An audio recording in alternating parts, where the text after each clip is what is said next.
When you are basing your entire approach to another person on the connection between both of your hearts, the outcome is healing. Love is the medicine. Welcome to the special edition of the Heart of Healthcare podcast. We believe that true healing happens only when we are connected and practicing with love from our hearts. We believe that you can let yourself love people and also dare to care about people, that it takes courage to open your heart and to feel love. We believe that every heart-led action creates a ripple effect, which has the power to change the world, to heal.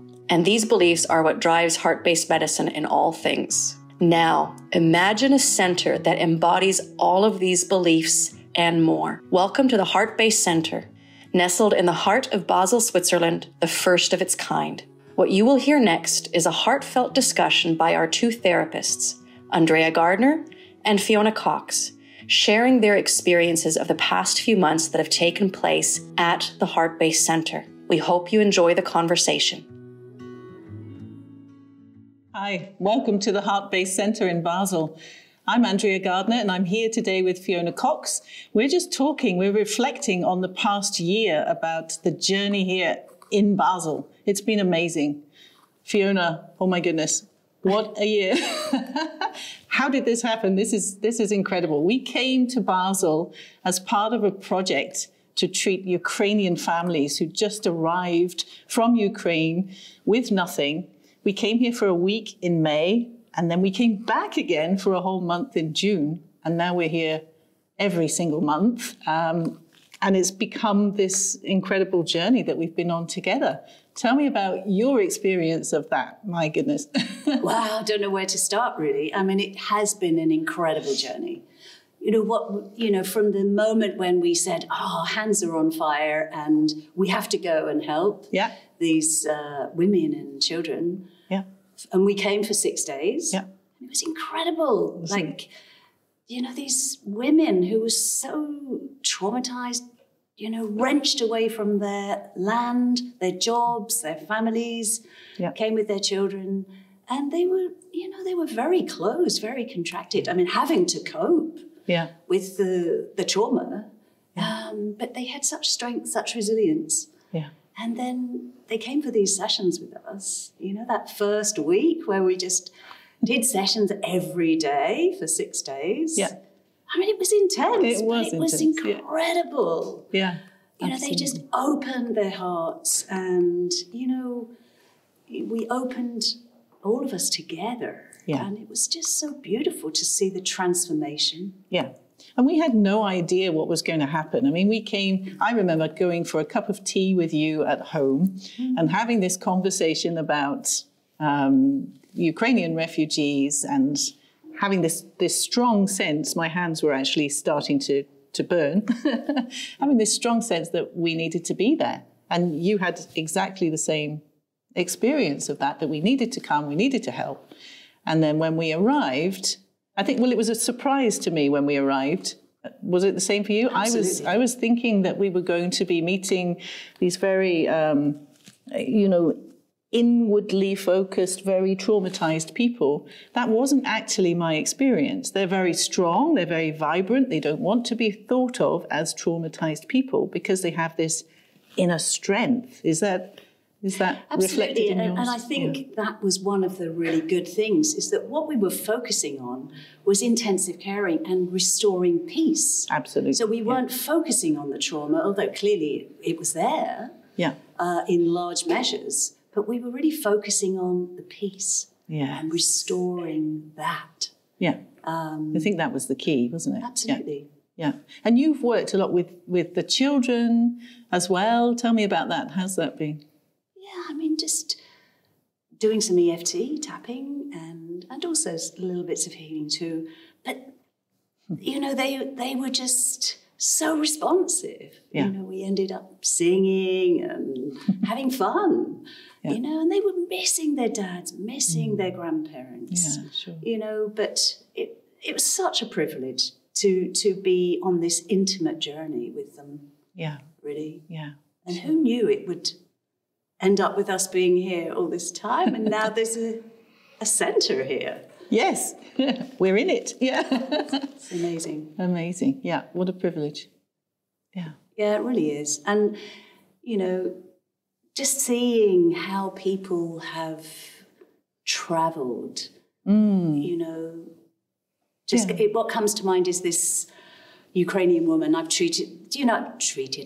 worked with the whole family, 2 sons, the grandmother, and the mother whose husband is back in Ukraine. And, you know, she's a lawyer, and she was wrenched away from her job, her husband, the children haven't got their father, and she was just telling me this heartwarming story of how she feels after these regular sessions of just opening. The anxiety has really lessened to the point that she just feels this space of love. So when she talks to her husband daily, he really feels that. Yeah. And it's just helped the whole family, and he helps others there. And so this rippling out of love is just, that's the true medicine. Wonderful. Love. Yeah. Absolutely. Yeah. Love in action. Yeah. Yeah. Thank you. So I was just wondering if there are any standout stories for you that have happened over the past few months? Yeah, a couple come to mind, actually. One was a Ukrainian woman who had come along for several treatments, and she was so inspired by the love that she felt and the techniques that she wanted to learn them herself. So she came along for a course in September with other Ukrainians, and she learned how to treat herself with some of the techniques that we use. And unfortunately, she fell down the stairs a couple of weeks later, and she tore 2 tendons in her ankle. So she went along to the hospital, and the doctors gave her an X-ray, and she came out with one of those surgical boots and was told that she wouldn't be back on her feet for about 6 weeks. Difficult with young children. So she decided to treat herself. And after 2 weeks, she was fully recovered and almost running around as she had before. When she went back to the hospital for a checkup, the doctors were pretty amazed and wanted to know what she'd been doing. So she was telling them about the treatments that we were offering here. That's amazing. Yeah. So another story that comes to mind was a Ukrainian woman who'd been coming to me, and she shared that she had been with her husband in Ukraine, and he'd died of COVID, and she'd felt terribly guilty that it was him and not her. And she was carrying this terrible guilt with her, and it was manifesting in various ways in her body, and she was pretty sick when she started to come. And she's been coming now for several sessions, and she's become much more vibrant, and you can see she's wearing colours, beautiful colours, and she just shines now when she comes in. And she's let go of so much of that grief and that guilt and that anger, actually, at how poorly life has treated her, which is what she came in with. Now it's much more, she's much more accepting of what's happened, and she's settling here with her family, and you can see that there's hope again. That was really touching. Yeah, that's beautiful. I know who you mean. She's dressing in all these beautiful colours and really has this vibrancy, which is beautiful. Yeah, yeah. So we started in May. We came here in May, and we were treating exclusively Ukrainian people. And then we came back again in June, because by June, the Ukrainians had been going back to their host families, and they've been talking about these amazing sessions that they've been having at the center. And the host families were wondering, well, what about us? You know, how can we get into these sessions? So lots of Swiss people then started to inquire and come along for sessions, and they were benefiting from that experience of being held and being loved and nurtured too. Tell me about your experience of that. What was it like treating Swiss people after the Ukrainians? Was there a difference? I mean, yeah, there was a difference, but there was also a similarity. Yeah. In that they hadn't experienced, say, the trauma of war, but they'd experienced the stress and the last 2 years have been very stressful and isolating, and they came along and just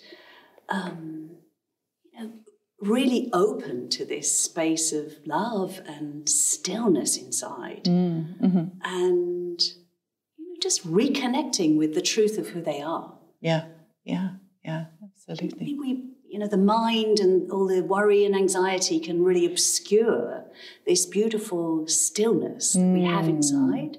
Yeah. And that's something that I really found was a common theme. Yeah. This like coming home to yourself, really beautiful. Yeah, for sure. I was finding that people were coming with long-term issues. So burnout, depression, feeling, as you say, isolated and not connected in any way, lots of anxiety, sleeplessness, those kinds of issues that have probably been around for some time. And then they were coming for sessions with us, feeling that connection space that we hold, and then recognizing kind of what was missing for them, I think. And lots of resolution of these long-term issues. Was that the same for you? Yeah. Absolutely. People saying, I slept really well after the session. Yeah. And I feel much better in myself. Yeah. Something's just fallen away, something's shifted. Yeah. Sometimes even directly after the session. We've actually had people falling asleep on the couch here after the session. Yeah. For me too. Also that sense of something settling within. And I think that's because of the space that we're able to hold with them. Yeah. Yeah, it's been really beautiful. Yeah. And incredible similarities in a way with the Ukrainians and the Swiss. It's just this similarity of just heart opening and love. Yeah.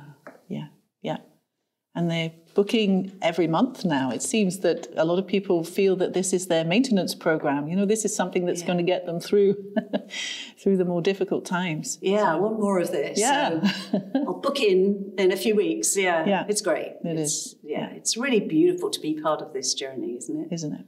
Yeah. Thank you for listening. Wishing you and all those you love a happy holidays from Heart-Based Medicine and those of us here at the Heart of Healthcare podcast.